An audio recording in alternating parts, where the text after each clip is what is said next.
wetujire ku mpewo ng'omukama Katonda aliko bajjuludde gwakyalina obulamu yongera okumusaba munnaffe omulwadde mira eddagala obulamu busobole okutambula obulungi. Ttiimu Kabiriiti etumbudde n'amawulire agataliiko nfuufu kulembeddwa Pomayinja ne bannange bonna bwe tugenda okutambula twekuumireko. Tugenda kusooka kuwa amawulire gano mu bufunze n'oluvannyuma tujje nago mu bujjuvu tovaawo. Ebikulu mu gataliiko nfuufu abiwagiddwa.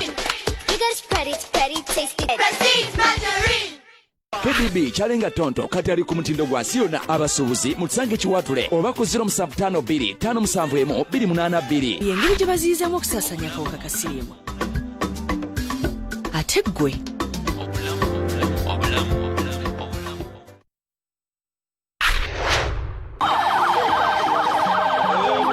omu ku bakanyama ba Robert Kyagulanyi Ssentamu atomeddwa emmotoka y'amagye n'afa. Gabyeganye. Munnamawulire Ashraf Kasirye akubiddwa akakabe ka ttiyaggaasi ne kamwasa omutwe. Muddamu kutta baana baffe tubasaabuza baganda bange simanyi bwenyinza kunnyonnyola abazadde b'abaana abo simanyi nammwe bwenyinza bannyonnyola. Poliisi ekutte Engineer Patrick Amuriat ng'ayolekera Jjinja okunoonyaayo akalulu. Bamwetoloza ne bamusuula ku mugga Ssezzibwa. Don't hold me roughly. Please come out. Pulezidenti Museveni yanukudde Ssaabasumba Lwanga ku ky'okuyimiriza okulonda okw'omwaka ogujja. Tekijja kusoboka. So, for us, we don't support the postponement of the elections. The elections will be held on schedule.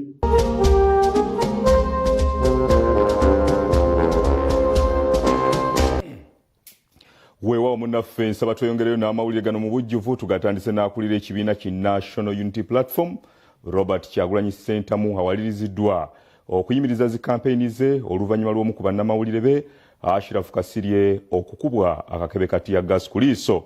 Kaakati kyokka ono mu kumuleeta mu ddwaliro Lubaga emmotoka y'amagye ate erinnya omu ku bakanyama be Francis Ssenteza ng'ono asoose kkubibwa abamilitale.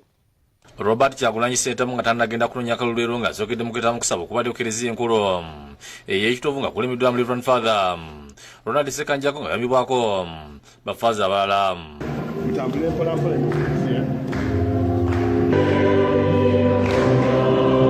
Father Ssekanjako asabye abafumbo okubeera abeesigwa kyebayamba okumufumbo bwabwe n'agamba nti kividdeko abafumbo okwawukana bwe baava okudda ejjembe obuteesigagana sirako n'abaami obutalabirira abakyala baabwe. Amagana fegona lisolobwa abantu balwana abantu bawukanya olw'obwavu nosanga taata oba maama nga yasalawo yekka yasalirawo amaka. Asiimye Kyagulanyi olw'okujja n'etaba mu misa ng'abadde wamu n'omumyuka wa Nuupo atwala amasekati Mathias Mpuuga. Amazima twongere okukkiriza ebitukkiririzamu si bikyamu. Twongere okukkiriza nti omuntu weeyirira okuweganya tobeera okukka.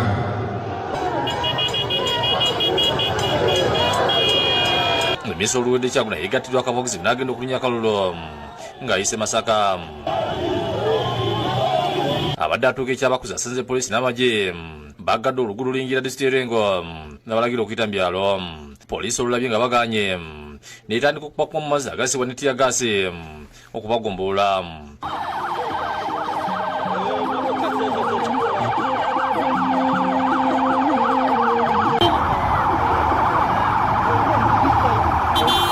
Wakati mu kavuyo munnamawulire Ashraf Kasirye akubiddwa ttiyaggaasi ku mutwe n'atwalibwa mu ddwaliro Masaka nga biwola ttaka ekividdeko n'amu okukaaba nga balowooza nti afudde.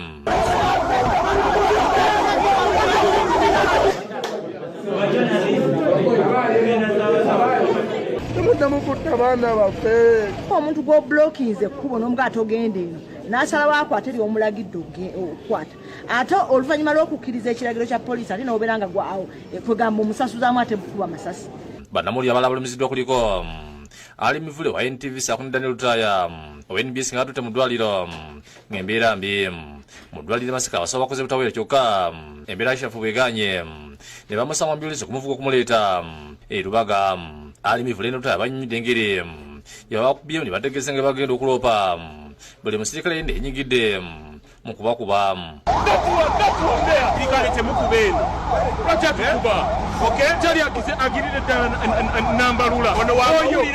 nga kibadde nti nno kanisa ewabye agikubye newaba that was understandable naye omuntu n'omutunuzaamu n'ogamba collateral damage n'omukuba abayine ekyo ndabira ddala it was very unprofessional. Bagenda kunkuba ekifaananyi kya x-ray balabe oba eggumba limenyese oba wagwaddewo obuzibu bwonna. Ye Mathias Mpuga mumidde ekikoleddwa poliisi okubagana okugendererwa nga tebatakoma okwo ne bakuba ne bannamawulire. Singa lyamisinze Ashraf libadde likwata president n'olw'ensonga eyo puroguramu ye ey'olwaleero agiyimiriza ey'okugenda erwengo ebukomansimbi n'empigi sobola okutaasa obulamu bw'omwana ono. Abadde tayinza kweyongerayo bukomansimbi ng'ate omwana ali mu kufa. Kyokka mu kujja e Kampala ali batuuka e Busega ate omu ku bakanyama bakuuma Kyagulanyi ssente za Francis atomedde emmotoka y'ebyokwerinda n'afa. Mubeere bagumu ne bw'oba toli mugumu wakiri pretending nti oli mugumu ojja kwekanga ng'ogumye kati okuguma kyekisigaza kyokka. Omwana w'abandi oyo nsaasire nze baganda bange simanyi mwenyeza kunnyonnyola abazadde b'abaana abo.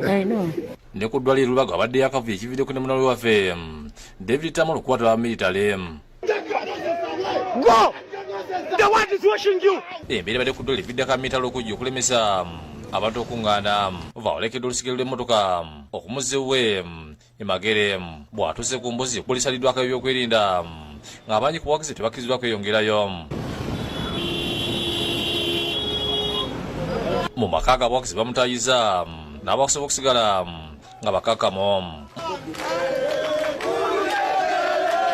Mu bubaka bwe omuwagizi wa UPDF Brigadier Flavia Byekwasi byadde ku mutwe gwa Twitter ategeeza nti emmotoka y'amagesi erinnye ssente wabula abadde ageza okwekwata ku mmotoka ekika kya drone n'agwa. David Tamale ne Lugendo Crispe bakusakidde eggulu eno lwawokedde TV. Kakati ye President Yoweri Kaguta Museveni ategeezezza nti tekisoboka kusazaamu kulonda nga bwe kyabadde kisabiddwa Ssaabasumba w'essaza ekkulu erya Kampala Dr. Cyprian Kizito Lwanga ku lwa Joint Christian Council ng'ono yabadde awo obubaka bwe bwa Ssekukkulu. President agamba nti ensimbi nnyingi eziteekeddwamu nga ziri mu trillion. Ku Lwokusatu lwa wiiki eno Ssaabasumba w'essaza ekkulu erya Kampala Dr. Cyprian Kizito Lwanga obubaka bwa Ssekukkulu ku lw'ekibiina ekitabo enzikiriza ezikiriza mu kulusi ekya Uganda Joint Christian Council ku Popo Mundebe n'ategeeza nti okunda kusanya okongezebwayo emyaka emirala 3.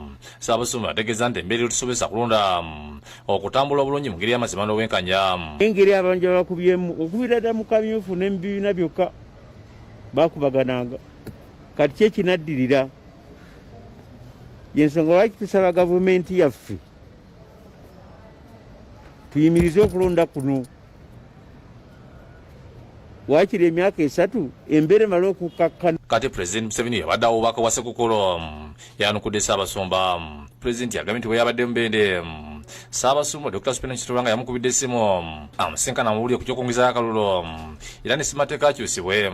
That election should be postponed, constitution should be amended, there should be interim government for 3 years.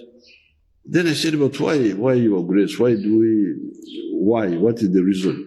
Agambye nti bo nga aba NRM balina n'okwemulugunya ku butali bwenkanya mu kalulu. The only party which has got a non-level playing ground is NRM. Because many of the radios are against NRM. Because they are sponsored by parasites. And then also corruption in the Electoral Commission, which has been there, especially in the Kampala area. Museveni era ategeeza ntayinza kukkiriza emikutu egirwanyisa gavumenti ye gy'ageraageranyiriza ku nkwa. And many of them own these radios. We have not closed them. Even the government radios had been infiltrated by anti-NRM groups. So they are also parasites within the. Museveni agambye tekyetaagisa kunguza y'okulonda wadde nga waliwo n'obulwadde bwa COVID-19 era nga ye amanyi akatadde nnyo mu kulunya akalulu ng'akozesa emikutu gya radio ne TV.